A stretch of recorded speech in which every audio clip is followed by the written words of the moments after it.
My name is Muhammad Kamran and you are watching Physics with Muhammad Kamran. आज हम heat and thermodynamics का दूसरा lecture start करने लगे हैं।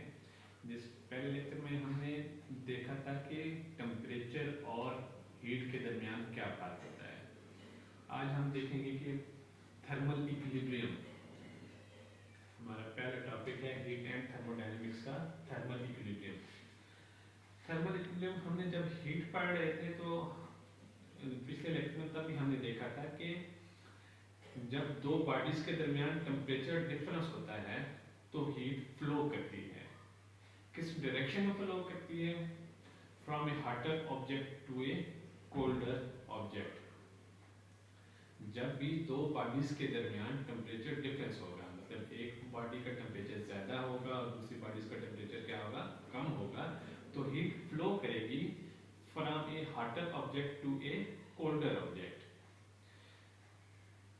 कब तक फ्लो करेगी ये हमें बताता होता है थर्मल इक्विलिब्रियम के कब तक हीट फ्लो करती रहेगी। थर्मल इक्विलिब्रियम की डेफिनेशन है कि व्हेन टू सिस्टम और ऑब्जेक्ट्स भी हो सकता है, कोई भी दो सिस्टम हो सकते हैं, कोई भी दो ऑब्जेक्ट्स हो सकते हैं, are at same temperature, then these system are in thermal equilibrium.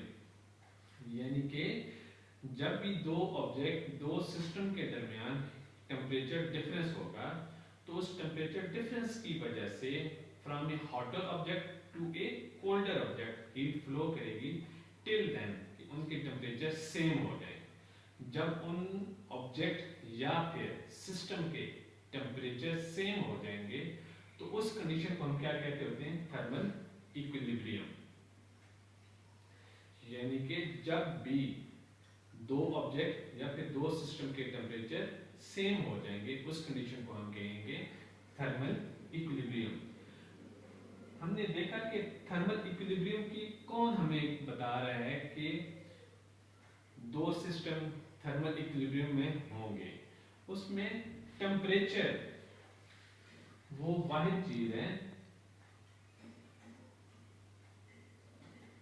Temperature is the main property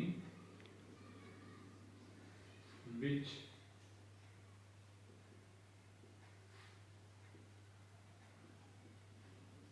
determines the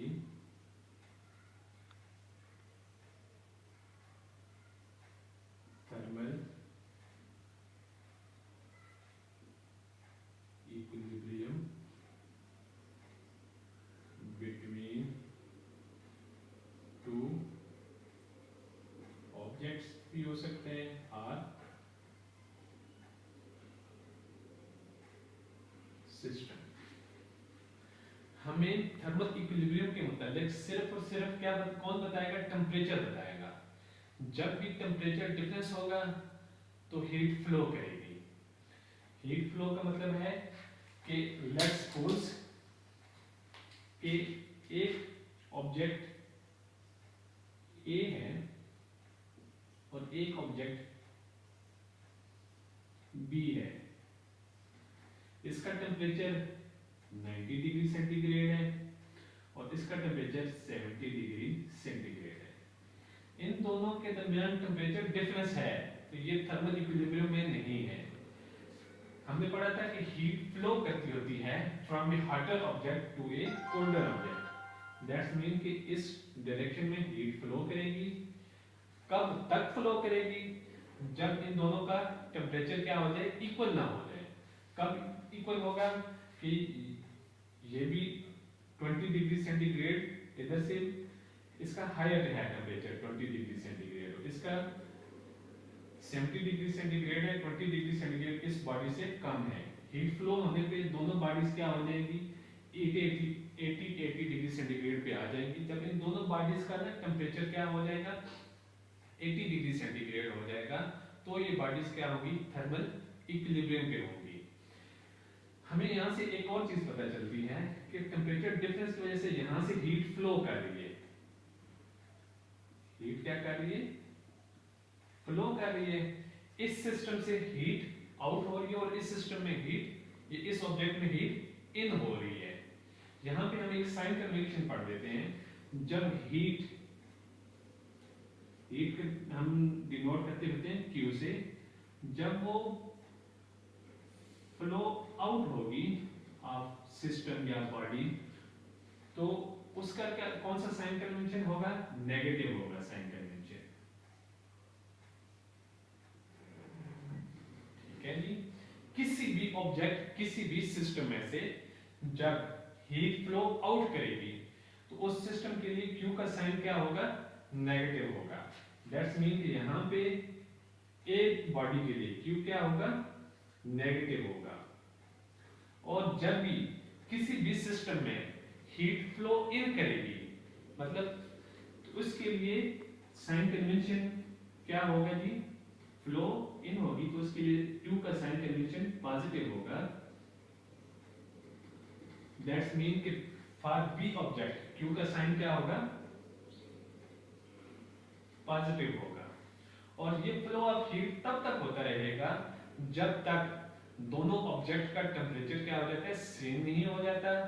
जब दोनों ऑब्जेक्ट का टेम्परेचर सेम हो जाएगा तो दोनों ऑब्जेक्ट किस कंडीशन में आ जाएंगे? थर्मल इक्विलिब्रियम में आ जाएंगे। और एक और property, at thermal equilibrium no flow of heat occur. ये बात भी याद रखने वाली इंपॉर्टेंट है, एमसीक्यूज पूछा जा सकता है। Eight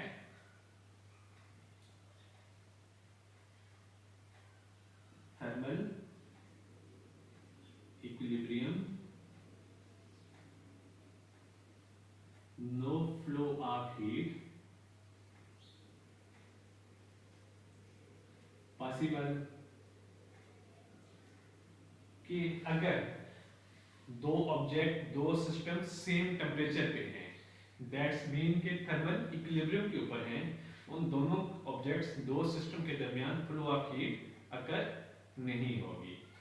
thank you very much. ये तो था हमारा थर्मल इक्विलिब्रियम के मतलब छोटा सा लेक्चर। अगर आपको समझ आई है तो प्लीज़ मेरे चैनल को सब्सक्राइब करें और अपने दूसरे दोस्तों के साथ भी इस वीडियो को शेयर करें। Thank you.